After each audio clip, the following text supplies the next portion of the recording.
الفاتحة إلى حضرة النبي المصطفى سيدنا محمد صلى الله عليه وسلم وعلى آله وصحبه وسلم.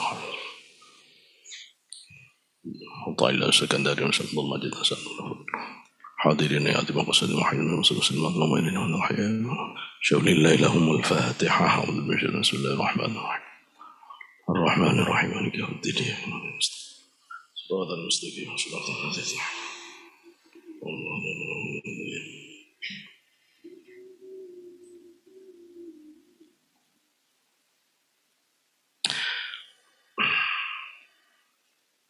Seratus enam ya.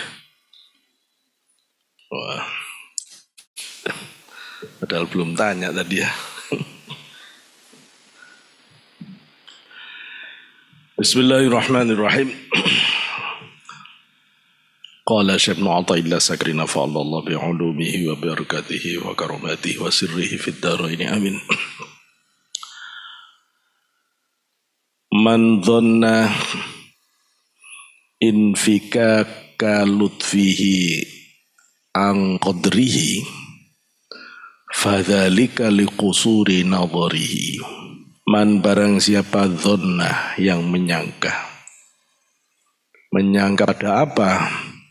Menyangka pada infika lutfihi, terlepasnya kelembutan Allah, hina ke Allah. Terlepas dari apa? Angkodrihi, dari qadarnya Allah, dari ketentuannya Allah. Fadzalika maka yang demikian itu liqusuri nadharihi, karena pendeknya pemikiran orang itu, karena pendeknya analisis orang itu. Pikirannya pendek. Siapa yang menyangka bahwa dalam ketentuan takdir Allah yang tampak seperti menyakit secara lahiriah, seperti musibah, banjir, seperti Gunung Semeru meletus lagi ya sekarang. Gunung Semeru meletus. Siapa yang menyangka bahwa ujian yang disebut qadar ini itu terjadi pas dari sifat kasih sayang Allah. Kalau kamu melihat ada orang tabrakan, kok seolah-olah Gusti Allah ini tidak sayang. Kamu kalau melihat ada paceklik, di mana Allah? Dulu ada janda punya anak 6. Anaknya buta, sampai 6-6-nya buta. Sudah miskin satu persatu buta. Orang yang dangkal pikirannya terus bertanya, di mana kasih sayang Allah? Ya.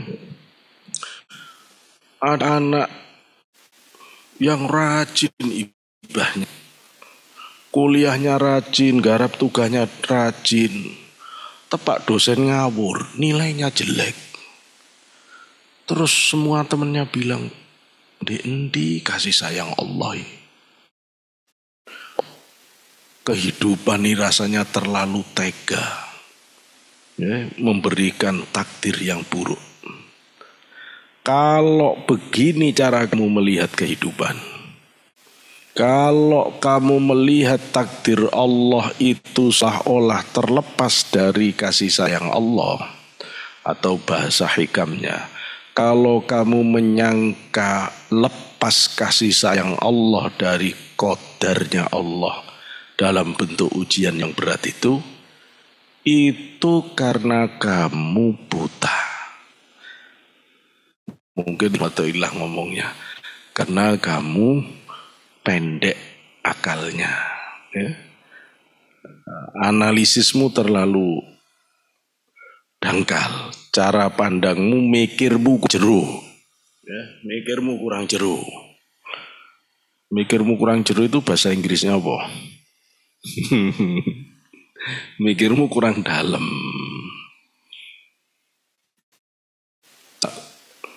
Bukan mikirnya kurang dalam. Mata batinmu nggak kebuka. Jadi kamu nggak tahu yang dibalik. Jadi orang punya hikmah itu bisa melihat yang tidak dilihat orang.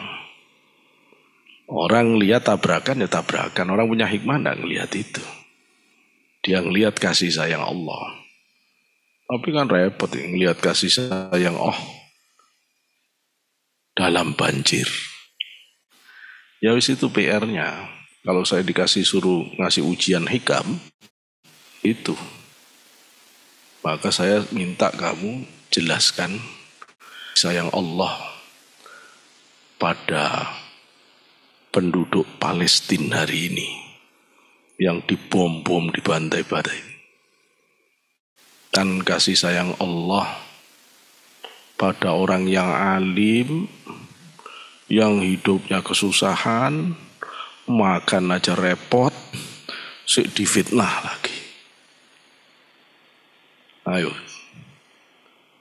jelaskan kasih sayang Allah pada gunung yang sedang meletus.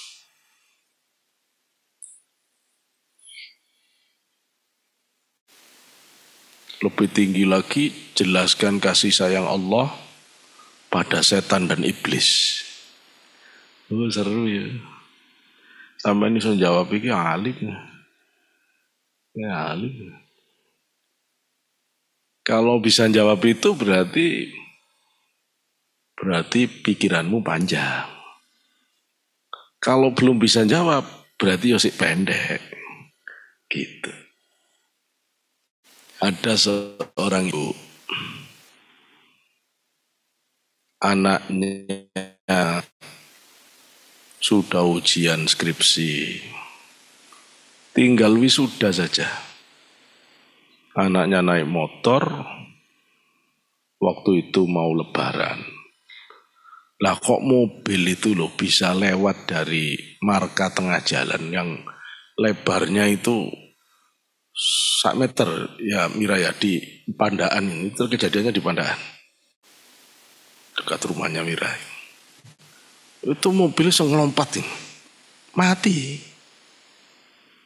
Itu ibunya susah nerima sampai bertahun-tahun tetap kepikiran anaknya. Seolah-olah nggak rela.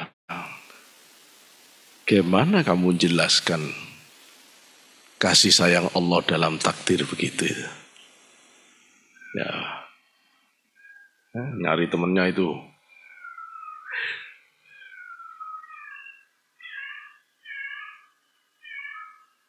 Di mana kasih sayang Allah? Nah itu.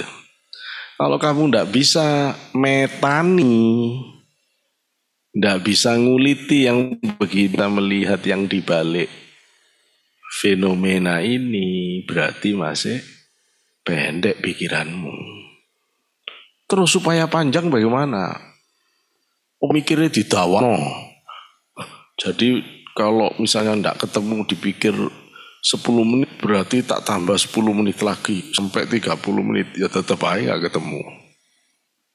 Ya, itu kamu kepingin bisa membaca yang dibalik kejadian, hatimu harus bersih. Ya. Hatimu harus bersih. Bersih itu artinya tidak punya sifat buruk. Harus belajar membersihkan diri dari segala. Kalau sudah itu, yang kuat lapar. Ya kalau mahasiswa kuat lapar kasihan juga ya. Terus yang penting jangan kenyang, jangan terus-terusan kenyang, itu aja deh. Jangan terus-terusan kenyang. Nah itu antara teknik supaya pikiranmu jadi dalam. Nanti kamu ngerti sendiri. Nanti bisa ngerasakan sendiri, oh ini ya. Kenapa Allah matikan anak ini? Karena Allah mau memberikan dia martir bagi keluarganya. Jadikan syahid akhirat. Sehingga di akhirat memang di dunianya mati mengenaskan karena berat. Tapi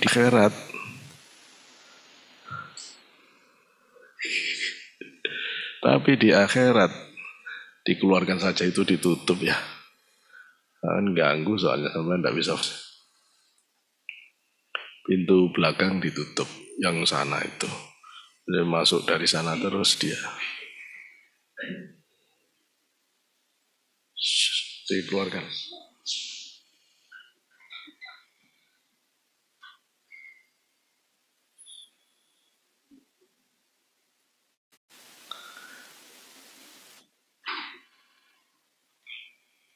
Ya jadi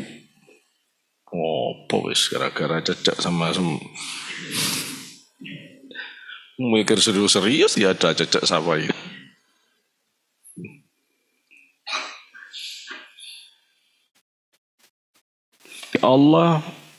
Bagi Allah tidak penting, tampilan zahir tidak penting, kan sudah jelas di hadis innallaha la yanzuru ila suwarikum ya, wala ila amwalikum walakin qulubikum wa amalikum. Gusti Allah kan tidak peduli. Dulu saya mikir tidak tahu cuma saya tidak berani sendiri jawabannya. Kenapa ya Rasulullah itu kawin dengan anak kecil ya? Sayyidah Aisyah. Di kitab kok ada penjelasan. Mau nanya bapak takut dimarahi. Saya tidak punya kiai kayak kamu. Kiai ini nom bisa diajak ngobrol-ngobrol. Lama-lama terus ada jawaban.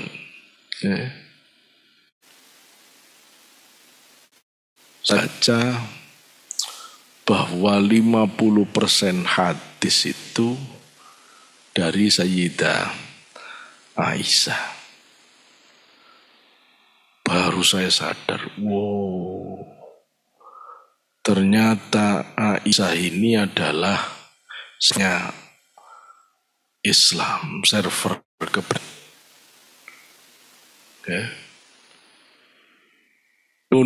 Server kok ndak laki-laki saja. Laki-laki sudah banyak, termasuk Abu Hurairah. Kenapa kok harus perempuan? Karena data-data kenabian yang tidak bisa ditembus oleh laki-laki. Dan hanya bisa ditembus oleh perempuan. Hanya bisa diceritakan oleh istri.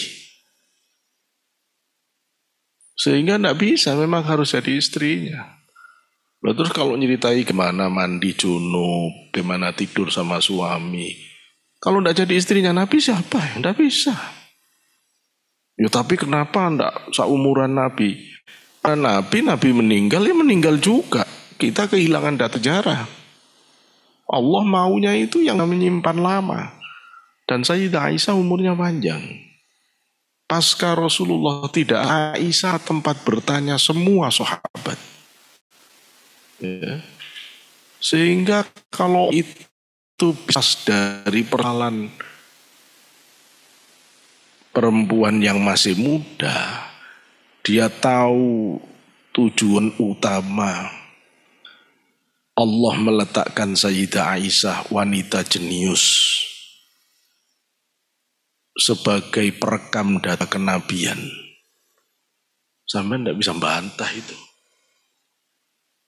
Sampai tidak bisa bantah itu. Dan Allah ingin memuliakan Abu Bakar dengan seluruh kebaikannya, dengan meletakkan dirinya sebagai pendamping Nabi. Tidak bisa bantah sama.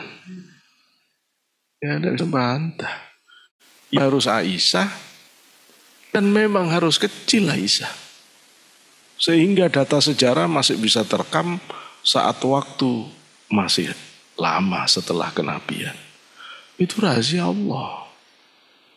Jangan dibilang di situ tidak ada kasih sayang. Ya, justru itulah kasih sayang yang Allah tampakkan.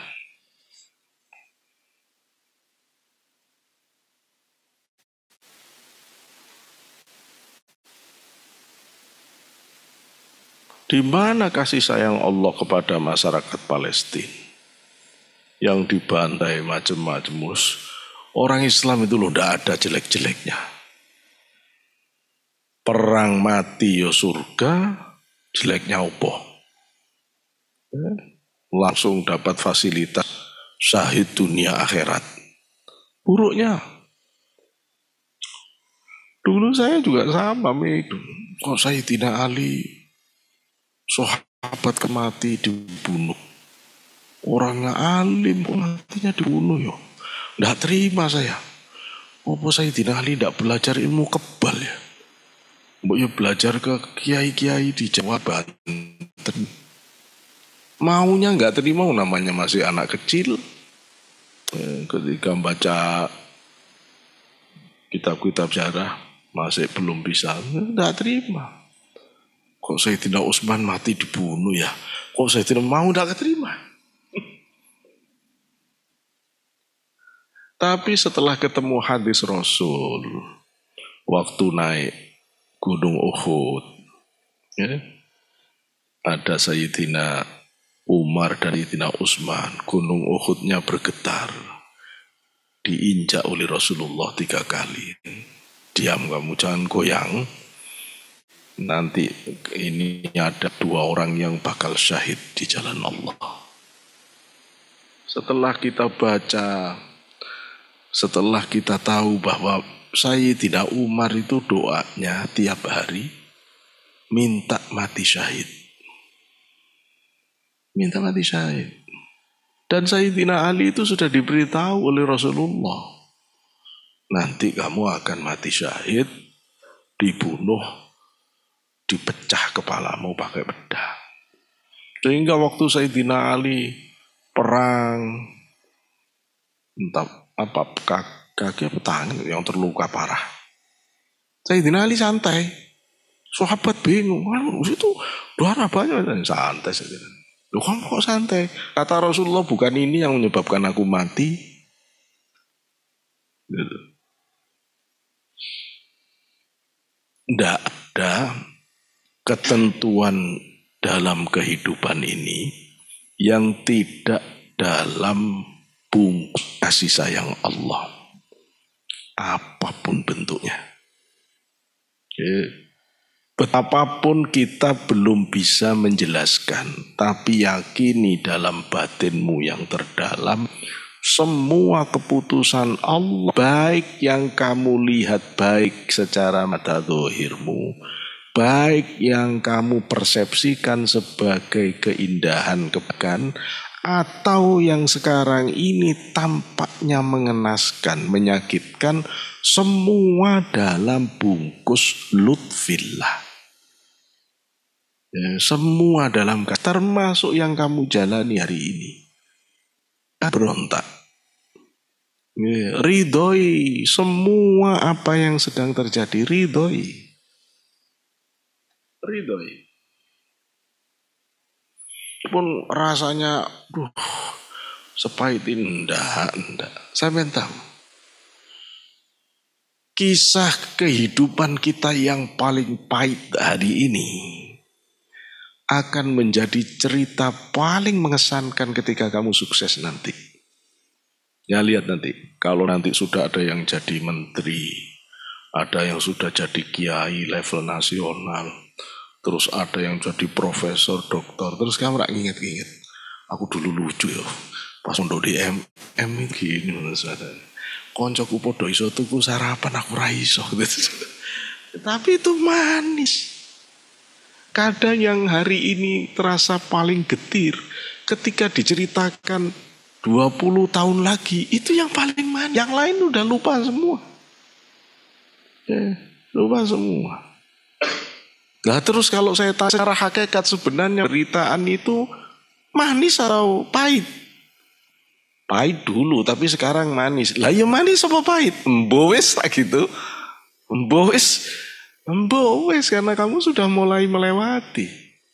Gitu ya. Kalau mata batinmu tajam, ndak ada. Allah itu menetapkan segala sesuatu dengan keadilan. Setiap kejadian di dunia ini pasti ada aspek manis, ada aspek pahitnya. Kadang tampak zahir manis, batin pahit. Kadang zahir pahit, batin yang manis. Itu. Ya, begitu. Tapi kalau kamu sudah canggih, mata batinmu semua manis. Wah, keren ya. Kalau kamu sampai melihat penderitaan itu sama manisnya, ya, dengan kenikmatan, wah kamu sudah wali. Ya. Bisa melihat bahwa tetesan air mata sama nikmatnya dengan senyum, wali kamu. Ya, wali kamu. Kalau sudah begitu kamu tahu bahwa tidak ada yang terjadi kecuali bagus kasih sayang Allah. Sekarang kalau ndak bisa, yang penting di level agak kamu kokoin. Yang penting Gusti Allah pasti bagus. Urusan saya ndak ngerti, urusan goblokku dewe. Yang penting secara akidah Allah pasti bagus. Betapapun kamu belum bisa merasionalisasikan. Itu yang paling penting karena ini. Yakni man dhanna infikaka lutfihi ta'ala. Man barang siapa dhanna yang menyangka infikaka lutfihi ta'ala, terlepasnya kasih sayang Allah Ta'ala. Wa takhallufahu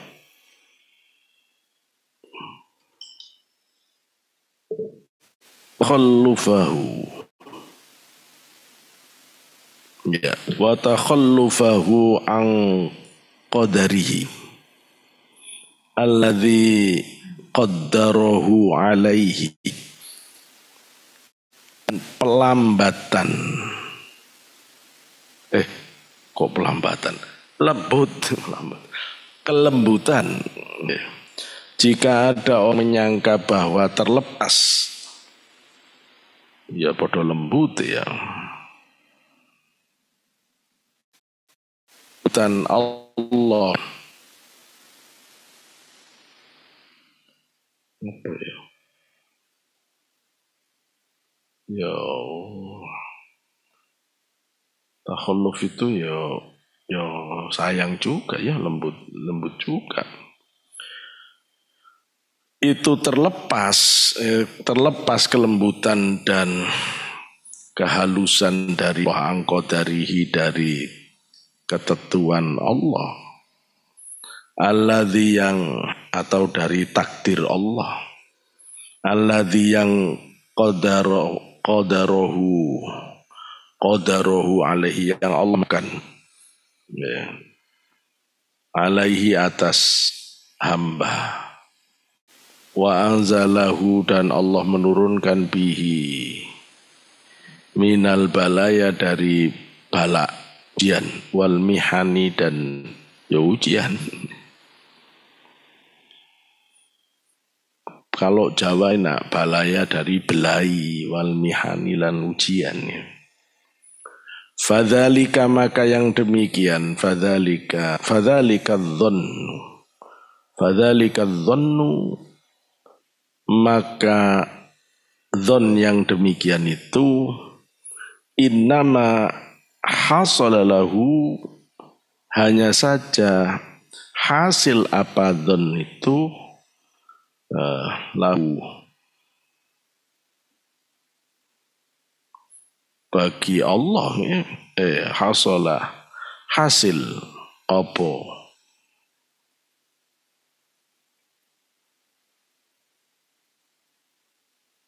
dhon lagi man kusuri nadharihi, karena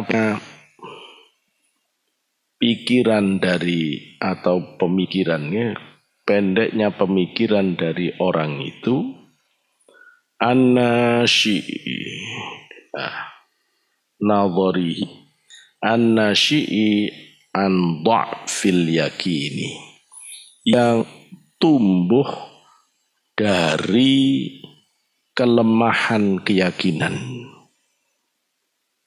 sampai mengatakan takdir itu terlepas dari kasih sayang Allah, itu karena pendeknya pemikiran orang itu yang disebabkan karena lemahnya iman. Imannya kurang kuat sehingga muncul rasa suudzon.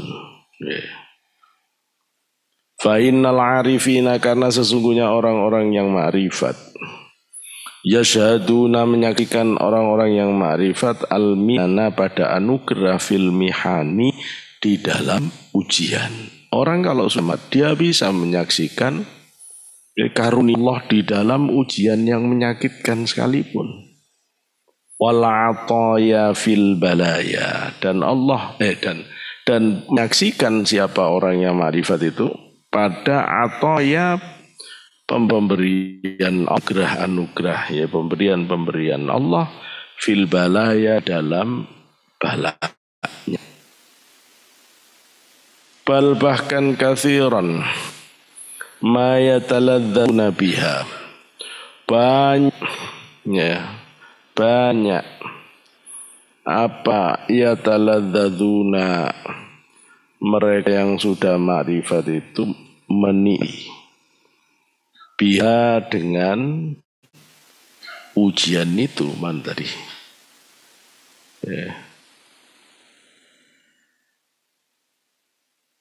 Dan mihan itu menikmati malah.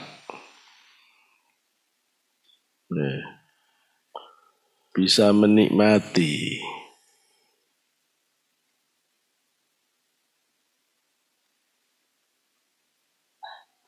Jadi orang kalau sudah makrifat itu nih, ujian itu loh dinikmati. Ada kisah yang diuji oleh Allah dengan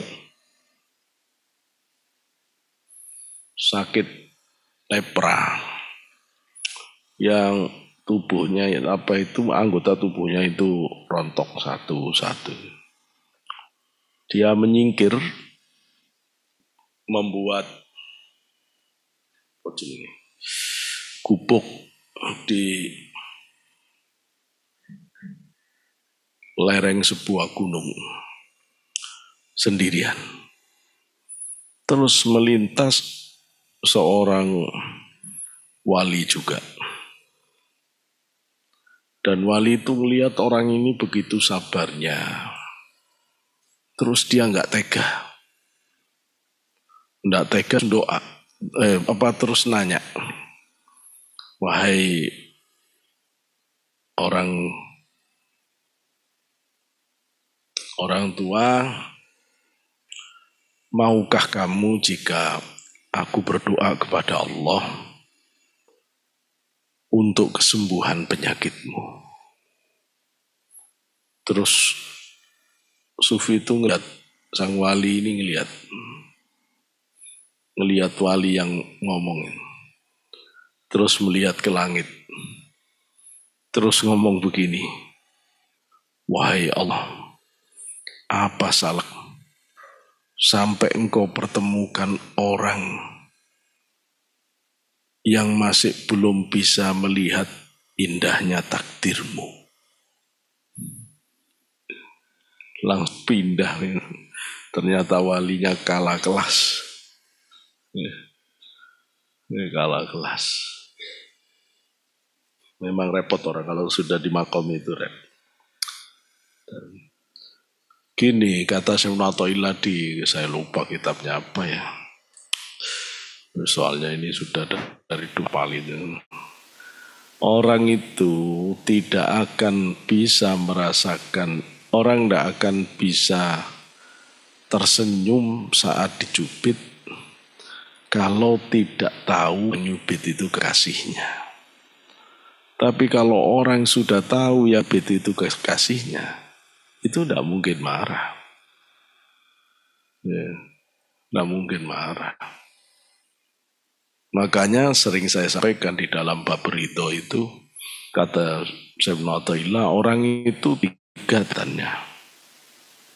Jika penderitaan dalam kehidupan diibaratkan cubitan, yang pertama seperti orang yang di dalam kamar gelap gulita, dicubit oleh kekasihnya, tapi dia tidak tahu kalau dia bersama kekasihnya. Ketika dicubit, berontak, maki-maki, tidak rela. Seperti itulah orang awam yang beri ujian sakit, susah. Berontak, marah-marah, tidak terima ke Allah. Sedang orang kedua, orang ini sudah ngaji, sudah rajin ikut minggu malam, di ilmunya udah cukup. Begitu datang ujian, sampai ilmunya. Seperti orang yang sudah diberitahu, nanti kalau di kamarmu ada yang nyubit, itulah kekasihmu yang kau cari selama ini. Kamarnya masih gelap gulita, hatinya belum jernih. Tapi secara ilmu sudah usul, sehingga ketika datang cubitan, dia yo gak marah. Oh ini ya, kekasihku itu ini ya. Tak sakit, loh sih terasa sakit. Pikiran sampai, perasaan belum. Pikirannya sudah wusul, hatinya belum. Begitu rasanya kira-kira kamu kalau sakit. Kalau kamu diuji uang hilang. Kalau kamu diuji ditipu teman. Kalau kamu diuji disakiti orang lain. Pikiranmu sampai nerima. Sandal hilang itu kamu. Gusti Allah nggak nguji saya. Tapi terus. Ya tapi aku ruwet lah gak tuh sandal. Gitu. Yes, begitu ditakdir sakit oleh Allah, ya sadar iki dari Allah. Tapi yo jangan lama-lama ya Allah, cepat sembuh ya Allah. Ya perasaanmu belum sampai menyeimbangkan wusulnya pikiran dengan wusulnya perasaan. Oh itu butuh waktu lama. Itu harus dengan istiqomah zikir. Nggak bisa kalau orang nggak istiqomah zikir nggak sampai, nggak bareng. Antara wusulnya akal dan wusulnya hati. Makanya orang yang sampai wusul di akal saja namanya ulama. Kalau orang sampai wusul akal dan perasaan namanya arifin, namanya makrifat. Bukan arifin temenmu. Orang itu makrifat kalau gitu.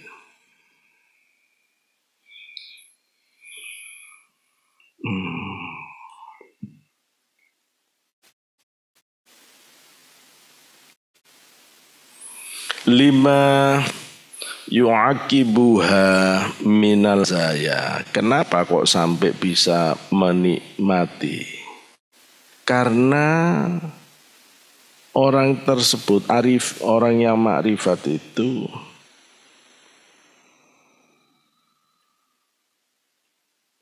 menoleh pada keistimewaan yang ada di balik ujian. Fa innaha, karena sesungguhnya ujian itu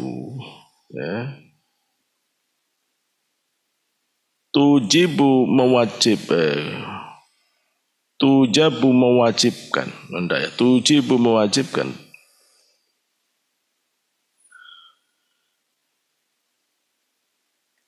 apa ujian syiddata qurbil abdi, sangatnya kedekatan seorang hamba mimmaulahu terhadap maulanya.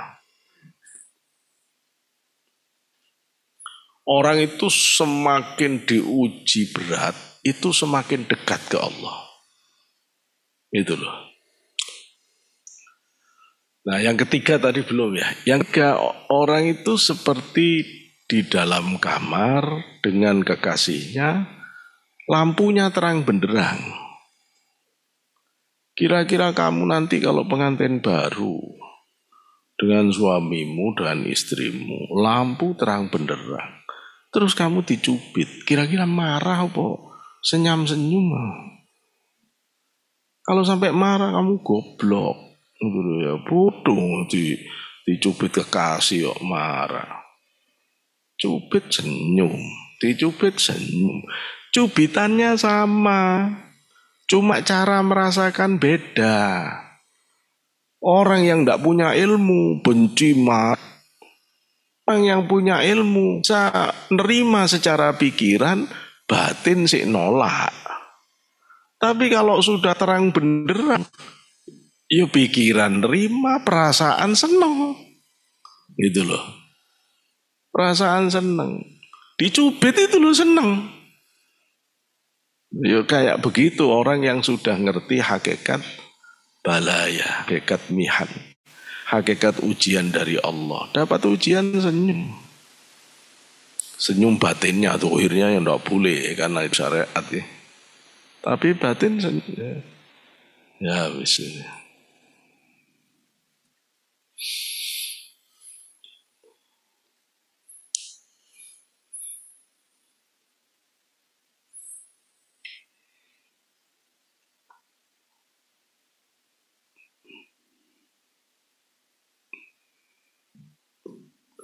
Wal tija'a ila may ya'lamu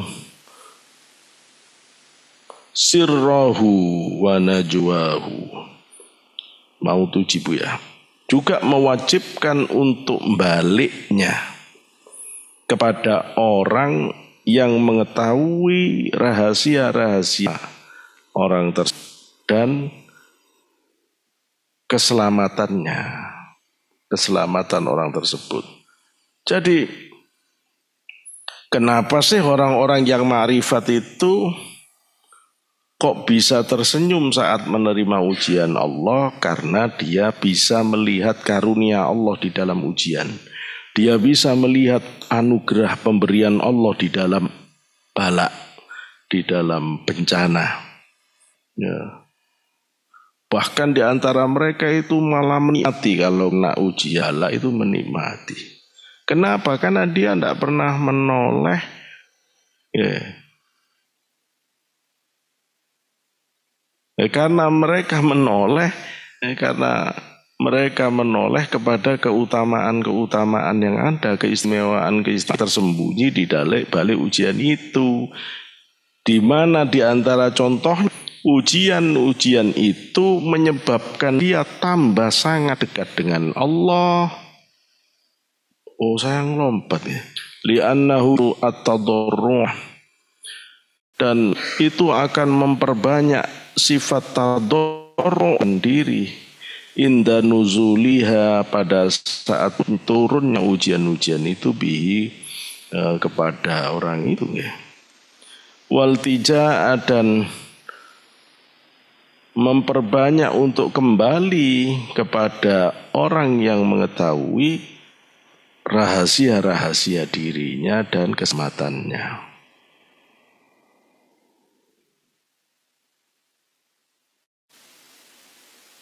Wa yasta'milu husnas sabri wardia,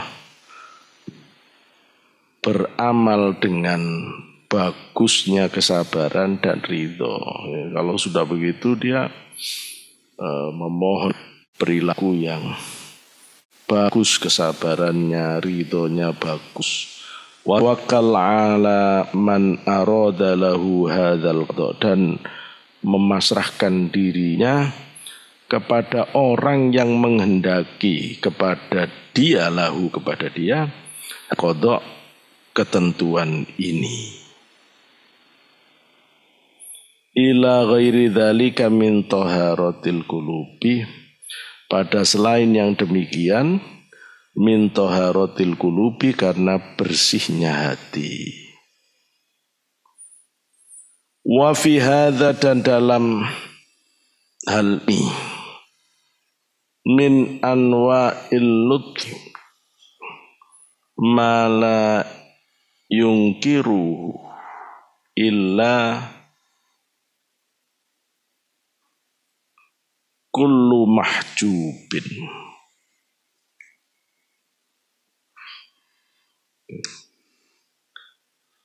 Ini merupakan jenis-jenis kelembutan dari Allah maksudnya yang tidak akan mengingkari kecuali orang-orang yang terhijab.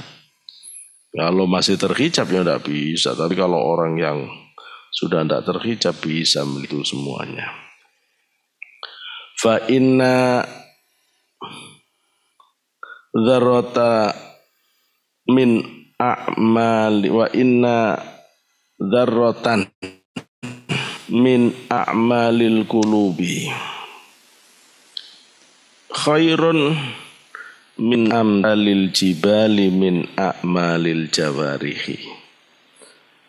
Karena sesungguhnya satu roh, satu atom dari amalnya hati itu lebih baik daripada semisal gunung dari amalnya fisik, amal anggota tubuh. Hadis di dalam hadis dinyatakan idza ahabballahu 'abdan ibtalahu fa in sabara ijtabahu wa in radiya istafahu. Idza ahabba, ketika senang siapa Allah abdan kepada seseorang, ibtalahu, Allah akan nguji orang yang itu. Fa in sabara, kalau dia sabar, ijtabahu. Ijtabah bisa berarti milih, tapi di sini kayaknya lebih tepat yang nakrofa. Diangkat derajatnya orang itu. Kalau sabar diangkat derajat.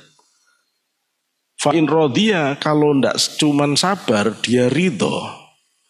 Ridho itu marem. Sofahu, maka bakal dipilih orang itu. Bedanya sabar sama ridho itu apa? Kalau sabar anaknya Pak Mukri, kalau itu anaknya Pak Hasan itu ya. Sabar itu kuat nahan, itu sabar. Kalau kamu tak cubit, kamu ndak mengeluh, kamu ndak bales, kamu kuat nahan perihnya cubitan, itu sabar kamu. Sabar. Tapi kalau kamu tak cubit tersenyum, nah itu ridho namanya. Gitu ya. Kalau kamu kehilangan sandal, kamu yondalo, nggak cerita. Tahu-tahu pulang Jumatan jalan kaki, kenapa? Jalan kaki, enggak tiru-tiru sahabat. Gitu. Terus belajar sahabat. Ya kamu ya enggak di hati diri, bedanya ridho sama sabar itu di hati. Hatimu itu enggak kecewa, ya enggak jengkel. Ya. Yes, biasa, kuat kamu diuji kuat. Itu namanya sabar. Sabar aja udah disenangi Gusti Allah ya. Kalau ridho, kamu sudah kebuka mata batin. Begitu hilang itu kamu tidak ngelihat hilang, Masya Allah. Gusti Allah mau membersihkan batin saya dengan menghilangkan sandal saya yang tidak seberapa nilainya. Matur nuwun Gusti, saya dicuci dengan hilang sandal. Lek kehilangan bujur aja stres, nah gitu lah. Jadi senang, kehilangan sandal itu. Alhamdulillah cuma sandal. Orang lain kehilangan kehormatan. Cuma dihilangin sandal. Alhamdulillah.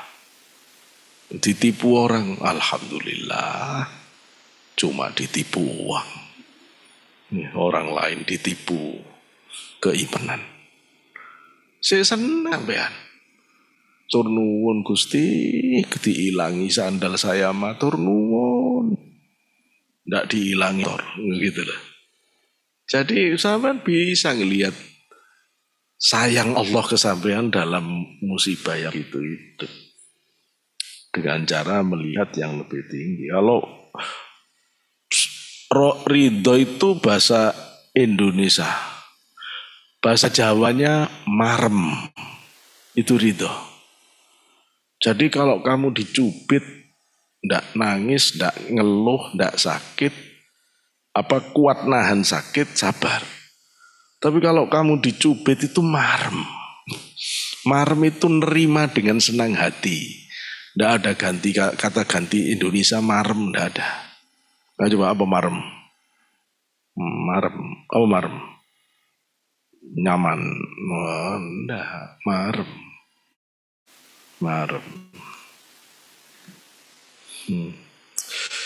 Kamu bisa nerapkan ngaji ini aja wong tuamu sewenang punya anak kayak kamu. Sewenang punya anak kamu. Nggak tahu ketok susah. Tapi memang ya, memang sakit itu dahsyat ya.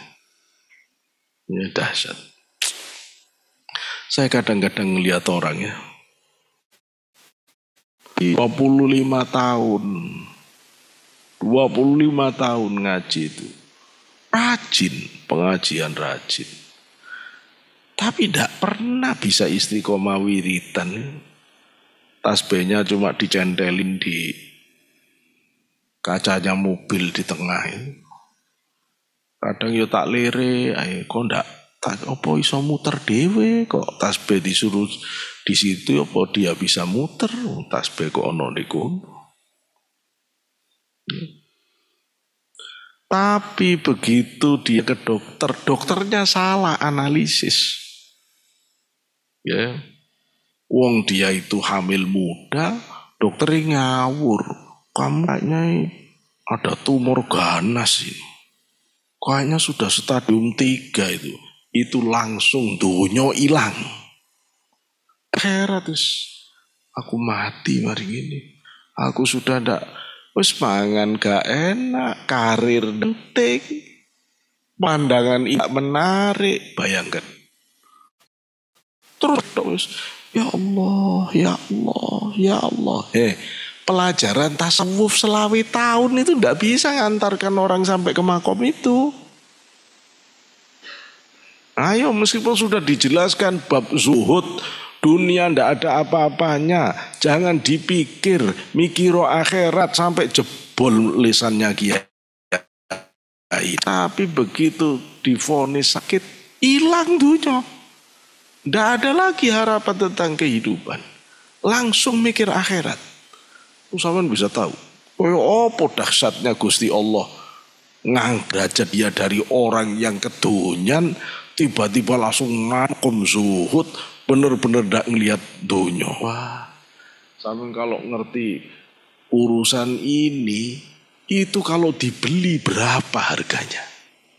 Coba untuk bisa punya makom perasaan yang ndak ngelihat dunia, ndak tertarik lagi dengan dunia. Ya kalau mau beli berapa itu? Mau kursus sana, bayar berapa yang bisa membuat merubah? Itu. Jadi kalau orang tahu itu, sakit itu mahalan ya. Dan sakit itu istimewa. Tapi insya Allah tidak ada yang mau doa minta sakit. Ya, Rasulullah ngajari minta sembuh, minta sembuh. Makanya kalau kepingin tidak diuji Allah, uji dirimu sendiri. Meskipun capek-capek subuh itu jangan sampai tidak bangun. Habisnya kegiatannya sampai jam 12:30, jam 1 belum selesai. Pokoknya subuh harus bangun. Nggak urusan mau sampai jam berapa, subuh sholat dulu. Urusan setelah subuh ndak kuat tidur lagi urusan wes. Yang penting subuh selamatkan. Subuh selamat. Harus begitu. Ya. Kalau kamu kuat marem terhadap takdir Allah, kamu dipilih. Dipilih maksudnya jadi kekasih Allah. Jadi standar kekasih Allah itu kalau kena bala, kena ujian, marem. Marem. Kan sudah jelas ya, bukan kasih orang yang cubit diam saja. Kekasih itu adalah orang yang dicubit, dia merasa marem. Dia merasa nyaman dengan senang hati. Loh itu baru kekasih. Bon clear ya.